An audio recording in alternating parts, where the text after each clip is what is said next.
Hello, my friends. Welcome back to Storyline English. It's so good to have you here. Let's take a breath together. Now, think about a secret that has been kept for hundreds of years.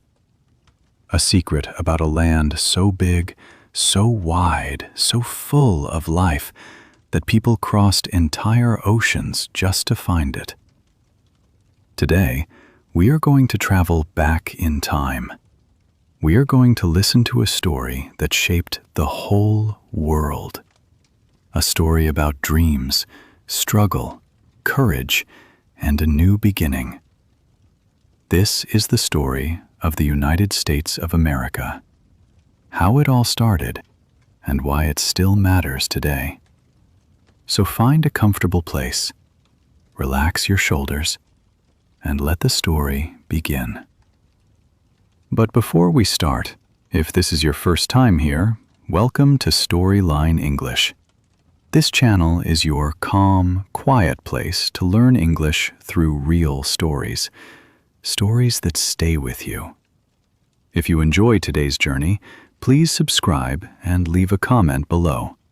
Tell us where you are listening from. We love hearing from you.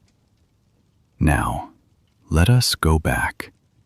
Very far back, to a time before the United States even had a name. Long, long ago, long before there were cities, roads, or flags, there was a vast and beautiful land. This land stretched from cold mountains in the north to warm beaches in the south. It had wide rivers, tall forests, green valleys, and open plains that seemed to go on forever.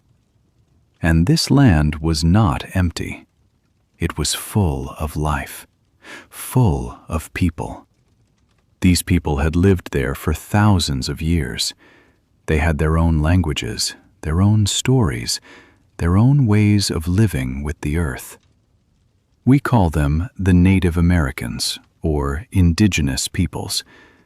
There were hundreds of different groups: the Cherokee, the Sioux, the Iroquois, the Navajo, and many, many more. Each group had its own culture, its own wisdom, its own deep connection to the land. They knew this land better than anyone. They understood the rivers, the seasons, the animals, and the plants. For them, this land was not something to own, it was something to care for. And for thousands of years, they lived in harmony with it. But far away, across a wide and dangerous ocean, something was changing. People in a place called Europe were curious. They were restless. They were searching. And soon, that search would bring them here, to this quiet, beautiful land. What would happen when two very different worlds finally met? That is where our story truly begins. In the late 1400s, people in Europe were filled with curiosity. They wanted to find new places, new goods, and new trade routes. Ships were getting better, maps were slowly improving, and brave, sometimes foolish, men were willing to sail into the unknown. In 1492, a man named Christopher Columbus sailed west from Spain. He believed he could reach Asia by going the other way around the world. He was wrong about that. But what he found instead changed history forever. He landed on islands near a continent that Europeans had never seen before. He called the people he met Indians because he thought he was near India. He was not. But his journey opened a door, and once that door was open, it could never be closed again. After Columbus, more and more Europeans came. Spanish explorers traveled through the south. French explorers moved through the north. And they all saw the same thing: a land full of resources, full of possibility. The word spread quickly across Europe. There was a new world across the ocean, and everyone wanted a piece of it. But the people who already lived there, the ones who had called this land home for thousands of years, were not asked. They were not given a choice. And that is a truth we must always remember as we listen to this story. History is never told from just one side. Among all the European countries, England was determined to build something lasting in this new land. In 1607, a group of English settlers arrived in a place they called Jamestown, in what is now the state of Virginia. These were not soldiers or kings. Many of them were ordinary people, men who hoped to find gold, to start a new life, or simply to survive. But the beginning was incredibly hard. The land was unfamiliar, the climate was difficult, food was scarce. Many settlers became sick. In the first year alone, more than half of them died. It was a dark and desperate time. But the ones who survived did not give up. They learned, slowly and painfully, how to plant crops and how to live in this new place. Some of them received help from Native Americans who taught them which plants to grow and how to find food. Without that help, Jamestown would have failed completely. And yet, even as they received this kindness, the English settlers continued to take more and more land that was not theirs. It is one of the painful contradictions at the heart of this story, a story of courage and survival on one side, and loss and injustice on the other. The English kept coming. More ships, more settlers, more small towns growing slowly along the eastern coast of this enormous continent. Something was being built, something that had never existed before, and nobody yet knew exactly what it would become. Over the next 100 years, more and more English settlers came to America. By the early 1700s, there were 13 separate colonies along the eastern coast. A colony is a place that is ruled by another country far away. These 13 colonies were all ruled by England. The people who lived there were called colonists. They came from different places and had different beliefs. Some came for religious freedom. Some came to find work and land. Some were brought by force. Enslaved Africans who had no choice and no freedom. This is one of the darkest parts of American history, and it is important not to forget it. Slavery was a terrible injustice that caused enormous suffering and left wounds that lasted for centuries. But for many of the colonists, especially those who came freely, life in America felt different. The land was wide, the opportunities felt real, and slowly, a new identity began to grow. People started to think of themselves not just as English, but as American. They built towns, farms, churches, and schools. They created local governments where ordinary people had a voice in decisions, something that was quite unusual in the world at that time. Life was hard, but it was also full of a quiet sense of possibility. And as the colonies grew stronger, richer, and more confident, they began to ask a question that would soon shake the entire world. If we can govern ourselves here, in these towns and these fields, why do we need a king across the ocean to rule over us? By the 1760s, the relationship between the American colonies and England was becoming difficult. England had spent a lot of money fighting wars in other parts of the world, including wars that affected the American colonies. Now, the English government decided that the colonists should help pay for those wars through taxes. A tax is money that people must pay to the government.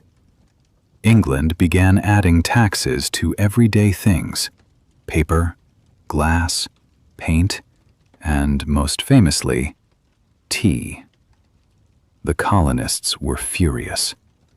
And the reason for their anger was not just the money, it was the principle. The colonists had no representatives in the English Parliament, the place where these tax decisions were made. They had no voice, no vote, no say. And so they repeated a powerful phrase again and again: no taxation without representation. This meant, you cannot make us pay taxes if we have no power to agree or disagree. The anger grew slowly, like a fire that builds from a small spark. In 1773, a group of colonists in Boston made a bold and dramatic decision. They went to the harbor at night, climbed onto English ships, and threw hundreds of chests of English tea into the cold, dark water. This moment became known as the Boston Tea Party. It was not just about tea.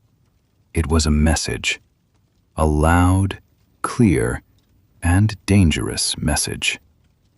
The colonists were ready to fight for their rights.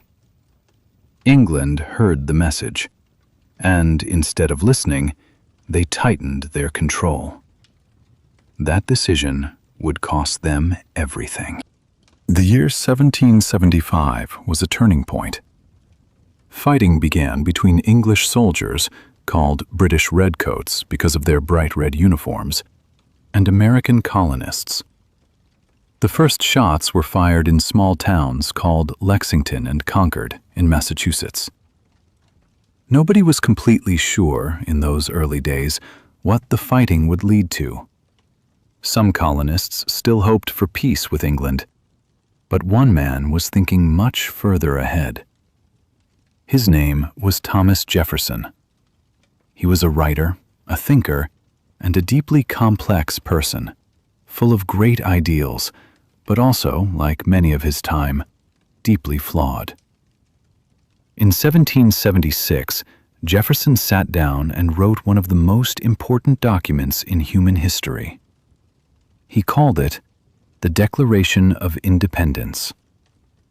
In clear, powerful words, he wrote that all men are created equal, that every person has the right to life, liberty, and the pursuit of happiness. These were not just words. They were a promise, a vision for a new kind of country. On July 4th, 1776, the 13 colonies officially declared their independence from England. They were no longer colonies. They were a new nation. They called it the United States of America. But declaring independence was just the beginning. Now they had to fight for it. A small, poorly equipped army of colonists had to face one of the most powerful military forces in the world. The odds were not good. And yet, something kept them going. A belief, a dream, and one quiet, determined leader named George Washington. George Washington was not a perfect man. He made mistakes. He lost battles. There were dark moments when everything seemed hopeless. But he had something that could not be measured. He had the ability to keep people together when everything was falling apart. In the brutal winter of 1777 and 1778, Washington and his soldiers camped at a place called Valley Forge in Pennsylvania. The conditions were terrible. There was very little food. Many soldiers had no shoes, even in the deep snow. Disease spread through the camp. Thousands of men died, not from bullets, but from cold and hunger. It was the lowest point of the revolution. And yet, Washington stayed. He walked among his men. He shared their suffering. He refused to give up. And slowly, the army began to recover. Help also came from unexpected places. France, which was a rival of England, decided to support the American cause.